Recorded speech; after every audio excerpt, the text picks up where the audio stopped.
اس کو تلاش کیا جائے. اس کا مطلب یہ انڈیویجولی اس کو چھوڑ دیا گیا. ہو سکتا ہے مجھے وہ آخری جو اشرے کی 5 راتیں ہیں اس میں وہ کیفیت میری وہ مجھے محسوس ہو جائے, اور لوگ جو کہتے ہیں کہ جیسے اجتماعی طور پر کوئی ایک رات ہے جس سے آتی ہے, تو اس کا مطلب کیا ہے کہ یہ ہر ایک کے ساتھ الگ الگ سے یہ معاملہ اس کی تلاش میں اس کو مل سکتا ہے. خدا کی عنایت کے لیے کوئی رات مقرر ہے, وہ کسی وقت بھی آ سکتی ہے. زیادہ امکان یہ ہے کہ وہ رمضان میں ہو کیونکہ اس وقت رمضان میں آئی تھی. زیادہ امکان یہ ہے کہ وہ آخری عشرے میں ہو کیونکہ اس وقت حضور کا خیال ہے کہ آخری عشرے میں آئی تھی. زیادہ امکان یہ ہے کہ وہ طاق راتوں میں ہو کیونکہ نبی صلی اللہ علیہ وسلم نے جب یاد کیا تو آپ کو یہ محسوس ہوا کہ وہ غالباً کوئی طاق رات تھی.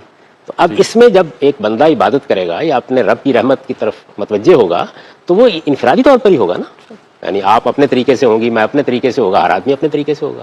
اس میں کس پر اللہ کی رحمت کس وقت ہو جاتی ہے, عین ممکن ہے وہ گھڑی مل جائے اور عین ممکن ہے کہ وہ نہ ملے ساری زندگی, لیکن بندے کا عبادت کرنا, اپنے رب کی رحمت تلاش کرنا, یہ بے شمار عنایتوں کا باعث بن جائے.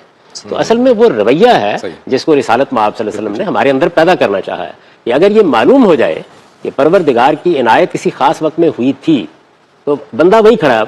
چاند یہاں سے نظر آیا تھا, وہیں جا کے روز کھڑا ہو جاتا ہے. چاند نہیں نظر آیا, اس کے بعد زندگی بھر نہیں نظر آیا, بھائی کھڑا ہونا کوئی معمولی بات ہے, وہ تو حاصل ہو گئی نا آپ کو. تو اس کو ایسے دیکھنا چاہیے.